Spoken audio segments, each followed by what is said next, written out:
Welcome back to Andy and Anna Talks, where we delve into the stories shaping our world. Today, we're diving deep into something that could really shake up the tech world. President Trump's recent tariff threats aimed squarely at Apple and Samsung. Yeah, it's definitely caught a lot of attention. We're looking at, well, a proposed 25% tariff on smartphones made outside the U.S.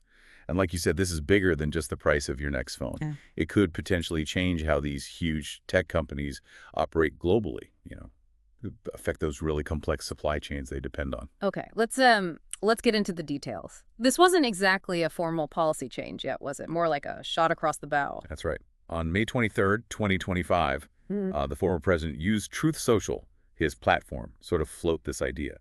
A 25% tariff specifically on smartphones not built in the U.S. And the condition he mentioned was, well, build your factories here domestically and you avoid the tariffs. Simple as that, according to the Post. Right, and the timing. It feels important, doesn't it? Apple's been making noise about expanding production in India. It seems hard to ignore that connection. You think that was the main reason behind this? It seems very likely, yeah. It fits right in with the America First idea we saw during his presidency. The whole push has always been about bringing manufacturing jobs back to the U.S. So the stated goal here is pretty clear. Push companies like Apple, like Samsung, to rethink where they make things and bring more of it back home. Okay, bringing jobs back. That always sounds good, right? On the surface. But when you actually think about moving production for something like an iPhone, I mean, the complexity seems massive. These supply chains took decades to build. Oh, absolutely. It's incredibly complex. And then there's the cost. Just think about the cost. Right now, assembling an iPhone in India, it's roughly $30 per phone. Now, if you try to do that same assembly in the U.S., the estimates jump to around $390. Wow. That's a huge difference. $390 versus 30. Exactly. And it's not just higher wages, though that's part of it. It's also about the whole ecosystem. In Asia, you have these incredibly efficient, specialized supply chains built up over years. All the component makers are clustered together. That cuts down logistics, speeds everything up. The U.S. just doesn't have that same scale or density for smartphone manufacturing right now. Yeah, that $390 figure really puts it in perspective. And the market definitely reacted to the threat, didn't it? Apple's stock took a hit almost immediately. It did. Thaw noticeable dip. It tells you investors are concerned. It's pretty straightforward. They're worried about potential new costs from tariffs, obviously, but also just the disrupting these fine-tuned supply chains. That introduces risk, uncertainty. Markets hate uncertainty. And it's not just Apple investors worried, right? The whole tech industry must be watching this like a hawk. What are the ripple effects people are talking about? Well, yeah, definitely. Beyond smartphones, there's a concern this could set a precedent. If smartphones get tariffs, what's next? Laptops, other electronics. Where does it stop? So any company with manufacturing spread across the globe is now sort of reassessing its situation, looking at potential risks down the road. So analysts are busy trying to predict what happens next. What are the main possibilities for Apple and Samsung? Do they just absorb the cost, or do we end up paying? They're looking at a couple of main paths. One, yeah, the companies eat the cost. That hits their profit margins directly. Or two, they pass that cost increase along to us, the consumers. Your next iPhone or Galaxy gets more expensive. And if prices jump significantly, that could change buying habits, couldn't it? People might hold on to phones longer, maybe look at cheaper options. Exactly. That's the potential impact on demand. Significant price hikes could make people think twice, maybe delay upgrading, or shift to more budget-friendly brands. Makes sense. And zooming out a bit, this whole situation, it feels like more than just being about phones. It hints at maybe a bigger shift in U.S. trade policy overall. That's a really key point, yes. These potential tariffs could signal a move towards a more protectionist trade stance. And that would have major consequences for countries like India, which has really become a key manufacturing location for tech. If U.S. policy starts actively discouraging companies from making things overseas, countries relying on that manufacturing could face, well, significant economic challenges. It really drives home how connected everything is, doesn't it? A policy idea floated here can directly impact jobs and economies thousands of miles away. It's a perfect illustration of globalization's complexities, really. Economic choices made by a major player like the U.S. send ripples everywhere.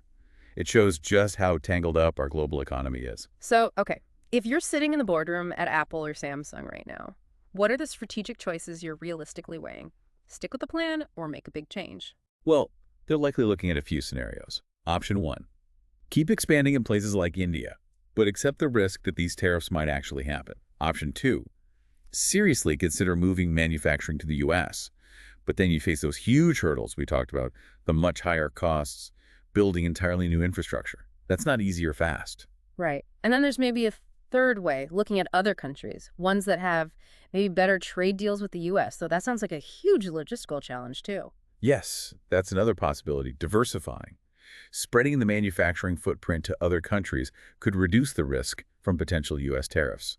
But again, setting up or expanding significantly in any new place means big logistical changes, building new supplier relationships, the major undertaking. Let's bring it back home for the listener. If these tariffs do happen and the companies pass the costs on, what does that actually mean for the price tag on our next phone? The most direct impact for you. Yeah. Likely a higher price for that new smartphone.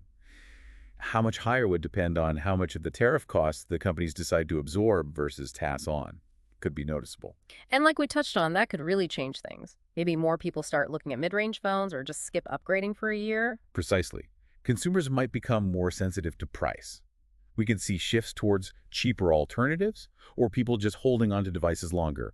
And that, in turn, forces all the phone companies to rethink their pricing, their production plans, everything, to fit these new trade conditions. But it's not set in stone yet, right? These tariffs aren't actually in place. There's still room for negotiation, for policy shifts. Absolutely. This is still in the proposal stage, effectively.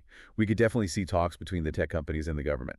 The companies will likely argue their case, maybe propose alternatives, ways to boost U.S. jobs without totally upending their global operations, maybe different kinds of incentives or a slower phase-in. So the policy could still evolve. It depends on how those discussions go, what arguments different groups make. The final outcome here could really set the direction for tech trade for a while. Exactly. Policy can change. Economic realities, international relationships, these things matter. Whatever decisions are made now will likely echo in future trade deals and shape how these big tech companies operate globally for years. So looking forward, it really sounds like a period of, well, significant uncertainty for these companies. They need to be nimble, constantly balancing costs, efficiency, and whatever the latest trade rules are. Definitely. And it's important for everyone, you, investors, governments around the world, to keep watching this because these changes, even if focused on smartphones initially, they can have long-term effects on the whole global economy. It's not happening in a vacuum. It really is a fascinating, complex mix of economics, politics, technology, all tangled together. Very good way to put it, yes. Well, that wraps up our deep dive for today on these potential Trump tariffs and what they could mean for Apple, Samsung, and really all of us. We hope this conversation gave you some useful insights into just how complex this is and maybe encourages you to think about these big global trade dynamics. We'll have more explorations of the stories shaping our world coming soon, right here on Andy and Anna Talks. Until then, stay informed, stay engaged, and keep thinking critically.